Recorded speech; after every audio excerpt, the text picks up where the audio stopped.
been a baker for the last 14 years. We've just stopped for we are Riot Rye Bakehouse. So for the last about 40 years ago, my parents got involved in whole food macrobiotics and introduced me to the idea that food providers have a responsibility to those they feed. My largest memory of growing up as a child is coming home. I'm around 6 or 7. I arrive home, it's a rainy day, and there's a bowl of clear miso soup with a little bit of carrot, a little bit of scallion in there, and some sourdough bread. This sourdough bread is made from fermenting rice for 3 days, and this is back in the 70s. And my mum was doing this, using leftovers, making this bread, and it's the endearing reason that it sticks with me, because it was made with care and to nourish. We'll skip forward another 20 years, and I'm working on a boat in the North Sea, and I'm pulling out grab samples. I'm working for the oil and gas industry. I'm pulling grab samples up out of the ground around oil rigs from around a kilometre around, and they're dead, and they stink, and they're full of oil, and there's no life. You start moving out, you get to around 5 kilometres from an oil rig, and life starts coming back. A few months later, I'm working off the shore of Yemen, and there's a mile wide of dolphins. I'm sailing through them, pulling into rudder off the back of the boat. There's a local communities living along the shore, local indigenous communities. I'm wiping them out. What we're putting in those oil rigs are killing off those local communities.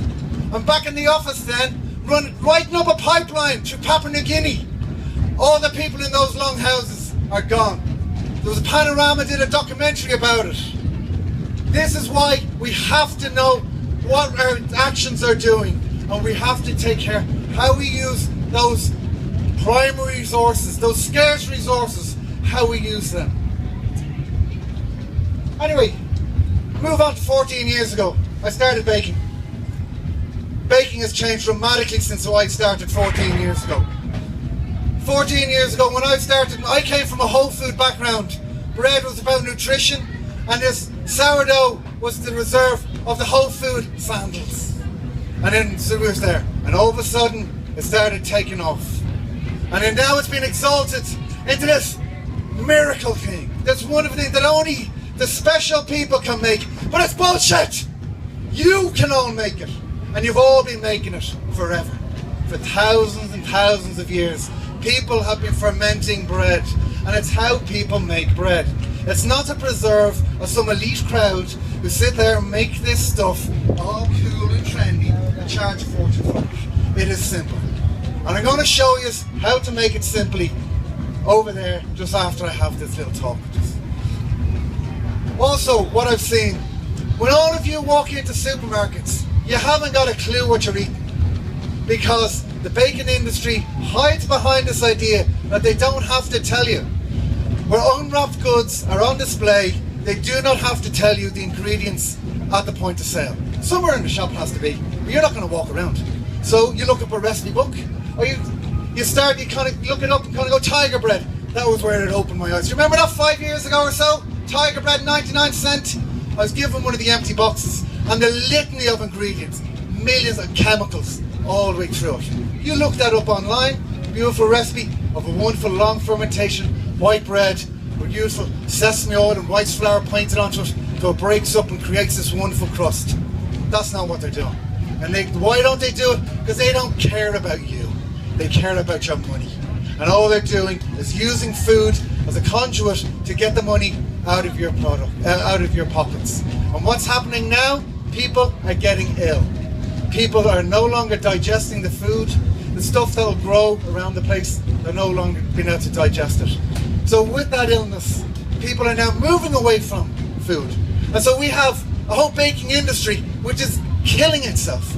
So what's it doing? Moving over to the gluten-free industry with a load more chemicals. Instead, yeah, you can make gluten-free bread without using loads of guns and industrial inputs. But they don't, because they want to make money out of it. So we have to get back into this long fermentation that you can digest. Where'd we go? So then, I was looking onto all this, of how this industrial, because I went with board beer over to Germany, and I sat in this boardroom of this massive plant bakery, and the man proudly told us how in 2 years they're bringing on 5 new plant bakeries on stream with 5 operatives producing 50,000 loaves of bread in one day. It takes an average baker bakes 200 loaves in a day. Look at that mass loss of employment. So he was warning us that we're going to be exporting this to Ireland. Get your shit together, because we're going to do this to your country. And he was proud that there was no, within the whole of that region, there were no single shop bakeries left in this region of Germany. There was only just multiple bakeries. And he stood there and proudly told us all how they were bringing on this new system, being able to power bake the bread. Sure enough, it's in the shops now.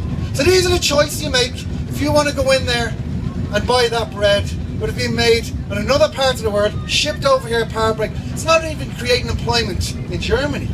There's only 5 people making these, instead of the couple of thousand people who would take to make that amount of bread. So this fallacy we have that we can create, you know, full employment for everybody, but also where the state looks after an industrial process. The two of them won't go together. We have to change that system. So what else was happening at that time when I was working in the industry? Start looking into this stuff, bicarbonate of soda. This idea that we have a traditional bread in Ireland made with bicarbonate of soda. The shit was only made 150 years ago. We're a much older nation than this. Now people can say, oh yes, you can get it from distilling seaweed and all this kind of stuff, but they don't. There's a massive big hole in the ground in Wyoming in America where it's a throw in a mine. Go look it up. I was going to put out all the pictures of it, but they were only about that size on the internet, so they wouldn't have looked good. Massive, that serves the whole of North America and a third of the world. The rest of the stuff comes from a solvay process, the industrial chemical plants. It's one of the 5 growth indicators for the world growth. It's mainly used in the glass industry, and it's also used within fire extinguishers. That's it. Because when it gets up to 50 degrees, it produces carbon dioxide. But what we don't have, you're not having any fermentation. People are not digesting it. We used to make our bread through fermentation before this stuff was introduced. It was only discovered about 10 years after yeast, and only 10 years before saccharin. And I know I have this idea, look, people kind of go, but what's wrong with soda bread? But if I came out to you here with a bottle full of isopropyl alcohol, some chemical alcohol, poured some grape juice into it, and said, here we are, a great alcohol-based drink, let's call it wine. I tell you, I'd be in trouble. I wouldn't get away with it, because wine is supposed to be fermented. And as a baker, I cherish the idea that we ferment our foods. We don't just do this scam of throwing, like the idea that people can't do this, you know? And people kind of, it's easy to make this chemical bread, but it's not easy. There's this massive process that goes into it. Tell the chemical engineers gone to college for 7 years that it was easy to make this stuff. And also, how it has to be shipped across the world. We don't make this in Ireland. All this packaging that goes into it. This is where I want you to think about how this stuff moves across the world using this oil that is wiping out indigenous populations across the world, that is causing huge environmental damage around every oil rig around the world. We must be careful how we use it. We don't need to use it to pull wheat from Australia, move it into Ireland, power bake it into bread, put it back in the freezer, ship it all the way back to Australia and try and sell it as fresh bread. The Australian government are trying to change the legislation in Australia so they cannot sell it as freshly baked bread. But the baking industry within Europe is too powerful for any individual governments to be able to stand up to it in that way. We've been working as a great charity called the Real Bread Campaign in the UK, and I brought up this 10 years ago with the FSAI in Ireland. This idea that you cannot find out what goes into your bread, or when it was made, where it was made. You go in, you might look at a muffin or some other baked thing, because I know it is, you haven't got a clue. So we're going to move away from this that doesn't exist. This stuff, this is the Riot Rye. This is grown in a field in Cloughjordan, and this comes in a biodiverse area. When you're walking back into the campsites and you see those fields, that is what we can create instead of a massive industrial system which just wants to pump chemicals into it. This grows easy in Ireland, it's cheap to grow, it's easy to mill, and it's highly nutritious. And you may think that I'm alone in these rantings. I do spend too long in a bakery on my own. But I want you to go off and maybe you listen to Klaus Meyer, the founder of Noma, yeah? Watch him 2 years ago in Roskilde doing that, shouting out against the industrial baking system. He's gone on to set up a whole chain of bakeries to go against the industrial bakery system. He has the money and the power to do that. I haven't. So what we're going to do is we're going to get you to do that. All of you are going to make this change. You might think over in the UK, we have Aidan Chapman. Won't even call himself a baker anymore. This is a dough anarchist. And he's the head baker in River Cottage, or he teaches in River Cottage over in the UK. And a wonderful man. And then over in Scotland, there's Andrew Whitley. Real inspiration, one of the founders of the Real Bread campaign. And he brought back recipes from Russia of how to make the rye bread. Rye bread, probably my largest sell. The 14 years I've been making bread, I've sold probably more rye bread. And everybody's moving towards spelt, but the same thing is happening with wheat. It's happening with spelt. It's being manipulated again. But if we can look at what the work Andrew Whitley is doing and looking at old varieties of wheat, and he's resurrecting the cry of the peasants. Back from the 14th century, there was a massive peasant revolt in France where they were denied access to their grains, where the feudal lords refused them access to their grains, so they had a secret password. It was le pain se lève. The bread is rising.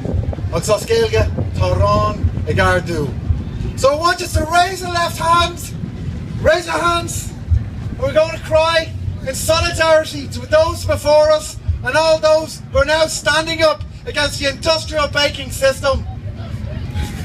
Le pain se lève.